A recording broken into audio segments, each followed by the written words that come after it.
everyone. Thanks for joining us on Chicago Tonight. I'm Brandis Friedman. Here's what we're looking at. Chicago's financial condition could be getting worse with a new bill boosting police and firefighter pensions. And a look at the impact President Trump's mass deportation plans are having on home care workers and the families they help. First off tonight, some of today's top stories. A police reform bill named after Sonia Massey, who was killed by police in Springfield, is signed into law today. The bill comes more than a year after Massey was shot and killed in her home by a Sangamon County Deputy Sheriff, Sean Grayson, after calling 911 for help. In my 25 years of elected office, this is the least political thing I have ever done, but it's the most important thing I have ever done. So when I spoke to Sonia's mother to try and console her, and she said to me, nothing else matters. It's not about the money.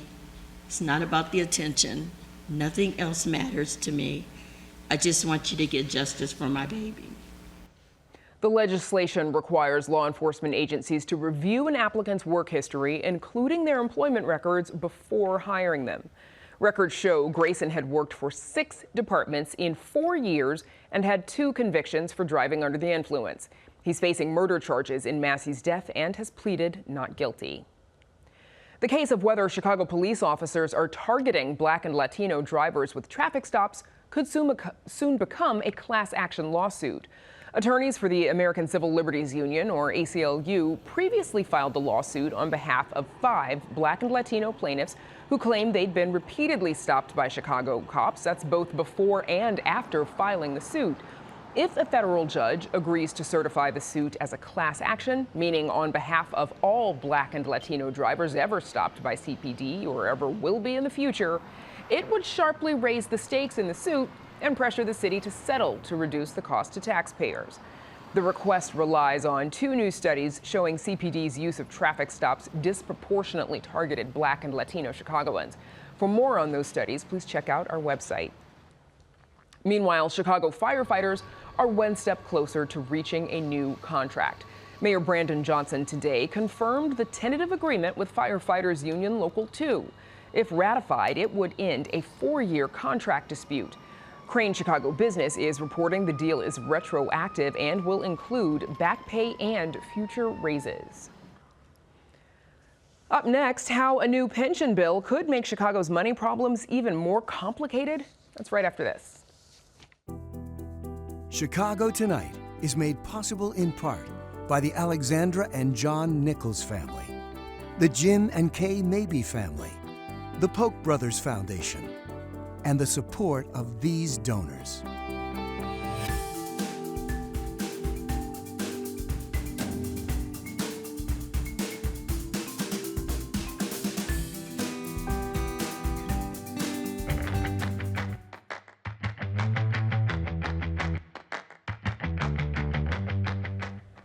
Illinois House Bill 3657 gives a pension boost to firefighters and police officers.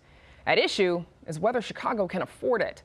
A warning from Wall Street ratings agencies S&P shows the bill will add $11 billion to the city's pension liabilities, deepen the city's projected 2026 deficit of $1.2 billion, and could lead to another credit rating downgrade.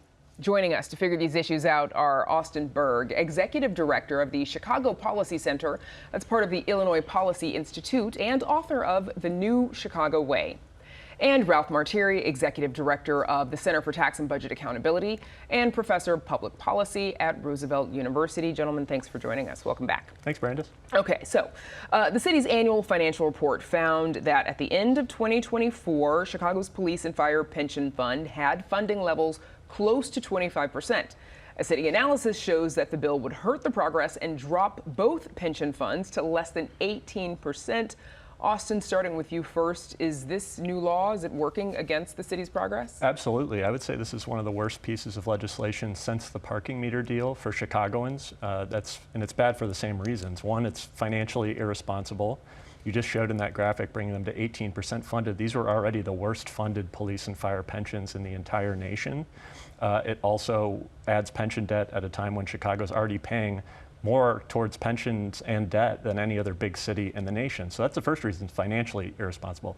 But it's also morally reprehensible in the same way the parking meter deal was, in that it saddles young Chicagoans, our kids and grandkids, with billions of dollars in liabilities. This bill costs $60 million in next year's budget. In 30 years, it's taking a $750 million chunk out of the budget. That's taking opportunities from kids and grandkids who had no part in this decision. So the bill unanimously passed the General Assembly. The governor signed it. City Hall has expressed concern, but did not lobby against it necessarily. What does that tell you? It tells me that politicians are not serious about solving the pension crisis in Illinois. And it's really irresponsible that Brandon Johnson did not speak up and tell the governor to veto this. I will say Illinois Comptroller Susana Mendoza had a great line about this bill, which was that her brother is a police officer, and she said, going from 25 to 18% funded, that's not securing the retirement of police and fire. Don't say this is about first responders. It's making their retirements more fragile and less secure. 18% is on the road to insolvency. Ralph, how do you think this bill works against or towards the city's progress? Well, I think you have to put everything in context, and that's really what's missing from the discussion. So part of context number one, it's an attempt at fixing part of the Tier 2 pension problem the state of Illinois and local governments face. And Tier 2 meaning those who were hired after 2010? Right. It's a lower pension benefit than what was provided before. The state passed it in 2010. As you know, they tried to save money with it. The problem is Tier 2 falls out of the safe harbor for Social Security. So at a certain point, the state and the city would have to enroll all these workers into Social Security, which is far more expensive than the fix that the state put to this Chicago police and fire pension problems. But it's the first fix to Tier 2. What's irresponsible, we'll all agree with Austin, is the state should have funded this. I mean, as part of the legislation that exempted themselves from the state mandates law, they would have had to fund this. And they're fixing a problem, state legislators and the governor, that they created when they created Tier 2. So throwing this cost on the city really makes no sense. It's something the state should assume because the state created the problem in the first place. And the state could assume it by adjusting a couple of things they're doing right now without raising taxes on anyone. I mean, number one, there's a local revenue source called the personal property replacement tax that's supposed to only go to local governments. Well, the state's been dipping into it the last few years. And last year, in fact, they dipped into to the tune of 11.5%, took away from local governments. That's $36 million they cost the city of Chicago alone. Just stop doing that. There's $36 million. The cost of this bill next year is $52 million. No one pays more in taxes, and the city's just getting to collect this local revenue source. The second one is the local government distributive fund, where the state of Illinois shares its income tax revenue with local governments. When the state increased its income tax rate, it cut the share local governments get out of this fund to keep them at the old rate. Just going back to the old share, there's $235 million. Once again, no one pays more in taxes. The city of Chicago's made whole. All right, so I want to come back to the state later on if there's time, but give us a little bit of context, Ralph, because our pension funding levels pale in comparison to the national average, which is 70%. We're talking 25 down to 18% now after passage of this bill. How did we get here?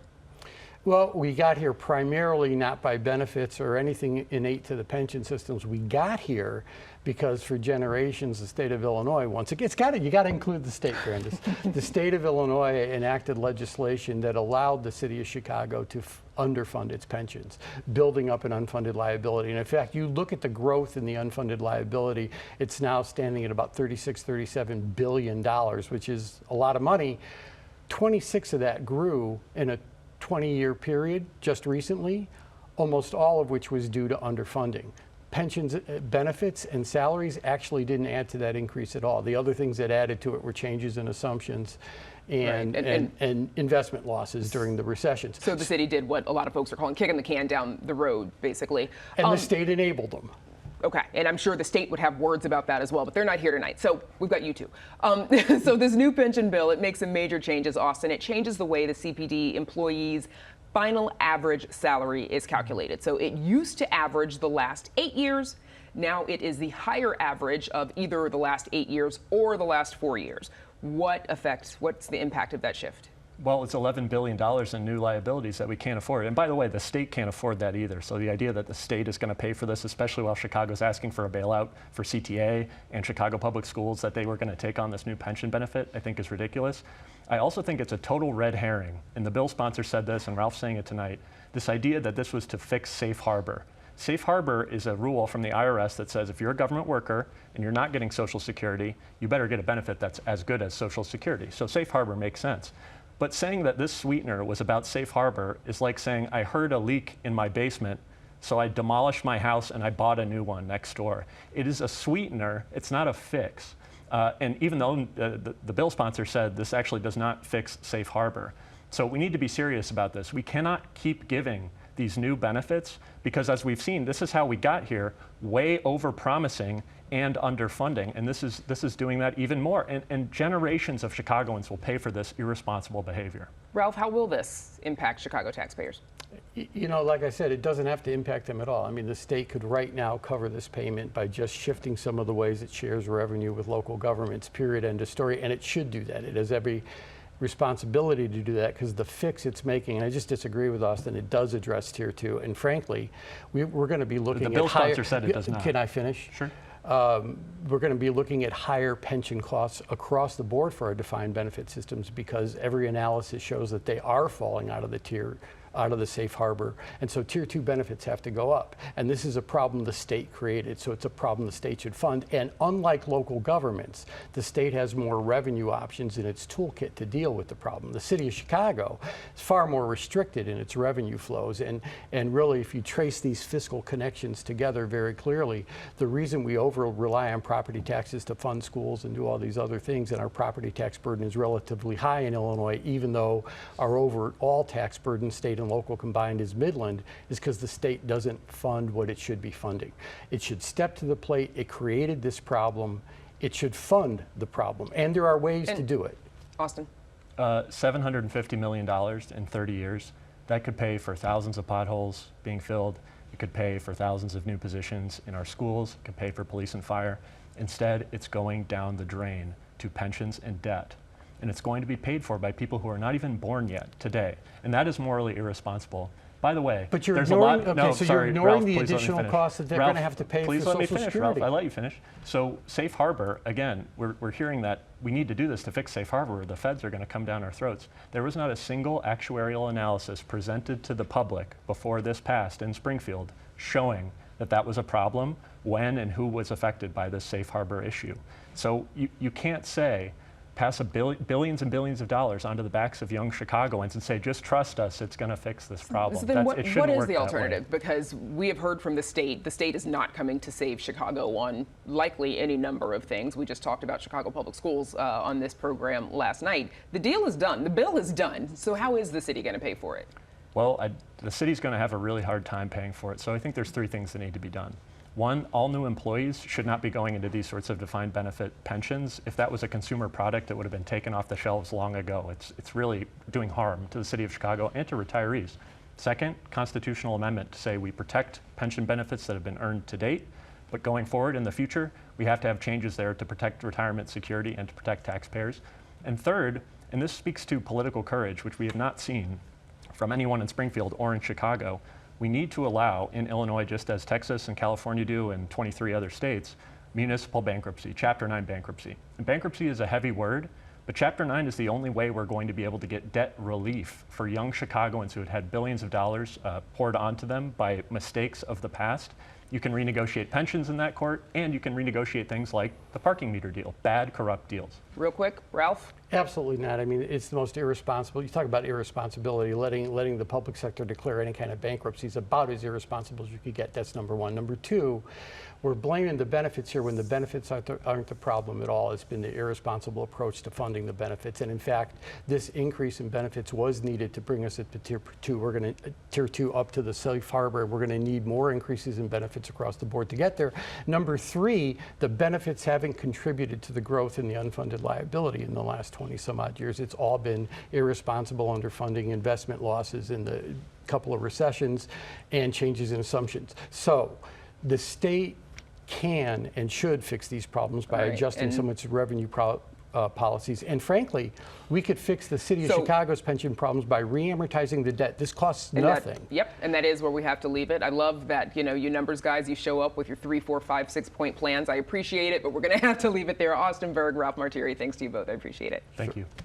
And for an introductory explainer on why Chicago's pension debt is so high, please check out our website, WTTW.com/explains. We're back with more right after this.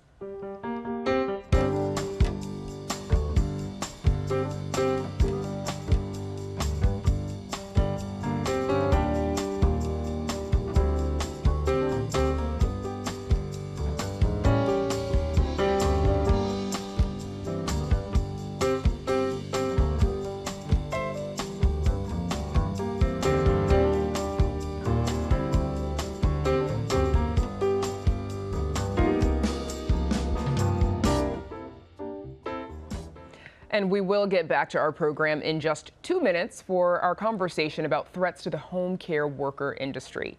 But I wanted to take a moment to talk to you about something that I believe is very important, and that is the independent journalism we bring to you each and every night. We're at a pivotal moment. Congress has cut all federal funding for public broadcasting.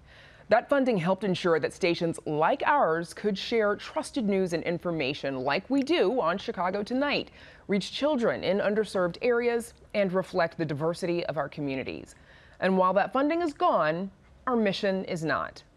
But we're not here to talk about endings. We're here to talk about what comes next, because with your help, the story continues.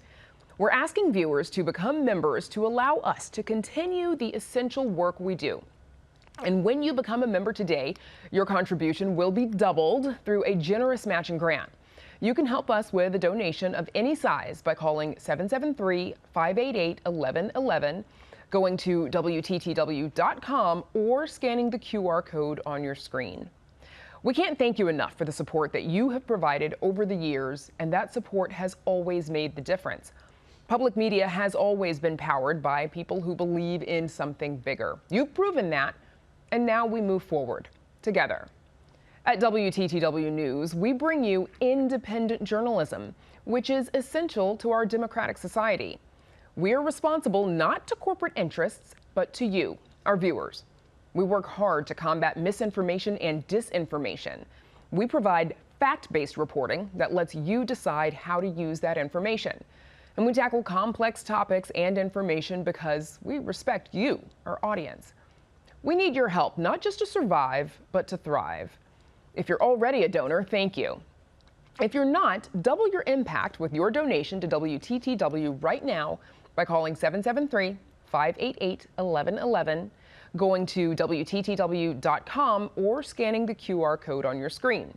Because what we built together isn't just worth preserving, it is worth strengthening. We're moving forward with you at the heart of it. We hope that you find what we do valuable here at WTTW News, Chicago Tonight, and throughout the day and night on WTTW. So please consider supporting us at whatever level is best for you, because we are in this together, and thank you. Chicago Tonight returns in just a moment.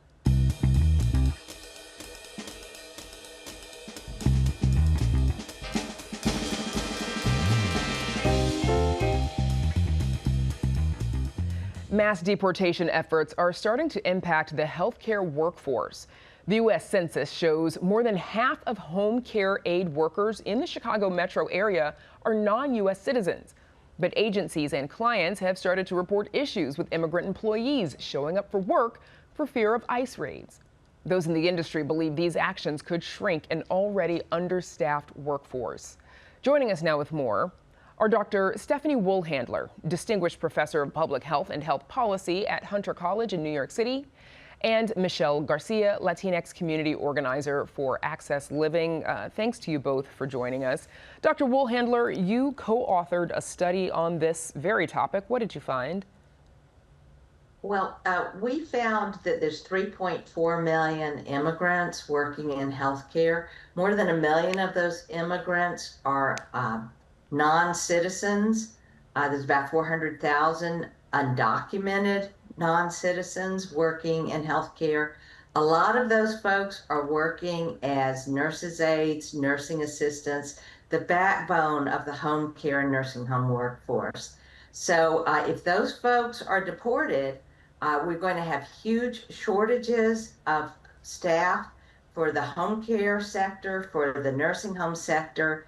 That's going to cause a double whammy with hospitals. They're going to lose some of their own workers, but they're also going to find that when patients are over their acute illness and ready to go home, but need some help at home or some help at a nursing home, there just won't be staff to provide that help, and the hospitals will get, blocked up. They won't be able to discharge people, causing problems throughout the healthcare system.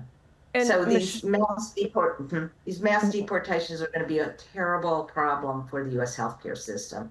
And Michelle Garcia, you have cerebral palsy. You use a motorized wheelchair to get around. How has this shortage been impacting you so far? Sure. First of all, thank you for having me. And I wanted to clarify, I'm the manager of organizing and access living. I was an organizer for Latinx community organizing previously. But yeah, so the impact it has had on me as an organizer and as the work that I do. So I have had to shift the way I work. I've been working more so obviously from home because it's been harder to get someone to come and support me at home. I depend on healthcare workers, immigrant healthcare workers, that is, to come and support me at home to get ready for the day and do my daily living activities, to be able to be out and about. So if I don't have that support, it's very difficult for me to actually go to work or to events that I need to be at. So there has been a shift in the way I do things. And Michelle, give us a sense, if you would, of what kind of tasks you need the healthcare workers for, as far as like preparing to go out and about and daily living lives like everyone else. Of course. Yeah, so I need support in cleaning my home, my meal prepping, personal care, getting ready for the day, as dressing, bathing, etc. as it is. So all of that I need support with. And it's not just myself, it's my partner as well. So. Right. I think you've shared with us previously that your partner also has a disability and needs home health care help as well, which obviously it sounds like a lot for you to manage and coordinate, especially if there's a shortage of workers. Dr. Woolhandler, why do you think we see such large numbers of immigrants working in this field and in nursing homes? Well, many immigrants come here with the skills and attitude that you need to be an effective worker. They've often taken care of sick or elderly relatives at home their entire life. They've seen sick and elderly people cared for in the home. They get the skills of doing that, and they get the attitudes that's a fine job. It is underpaid, and I know people need more pay and they need more regular hours. But home care workers don't hate their jobs. They like taking care of people, and we need folks who feel that way.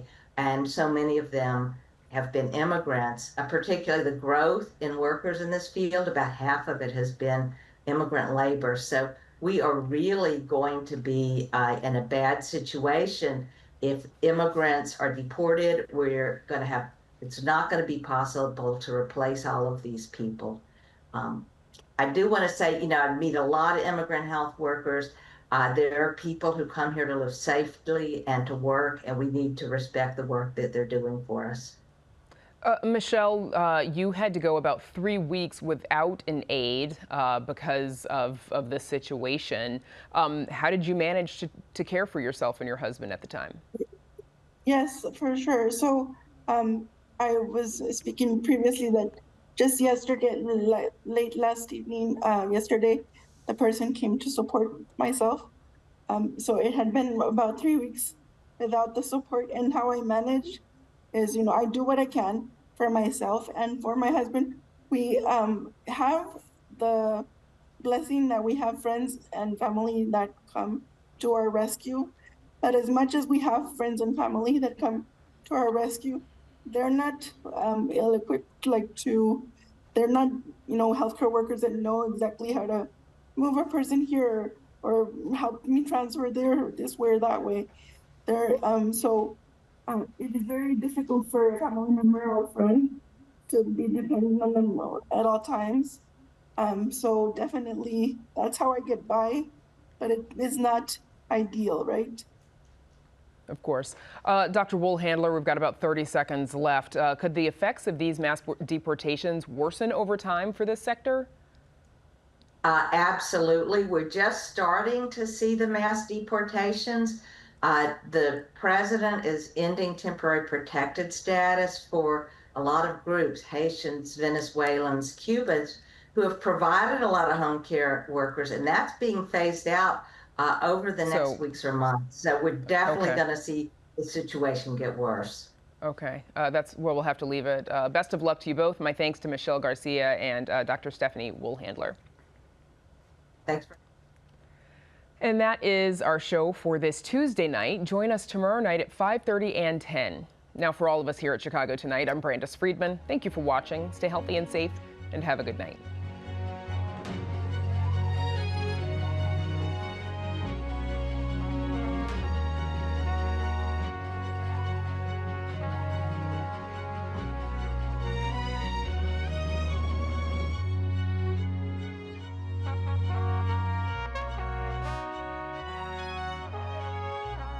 Closed captioning is made possible by Robert A. Clifford and Clifford Law Offices, a Chicago personal injury and wrongful death firm that contributes to public safety policy and guidelines.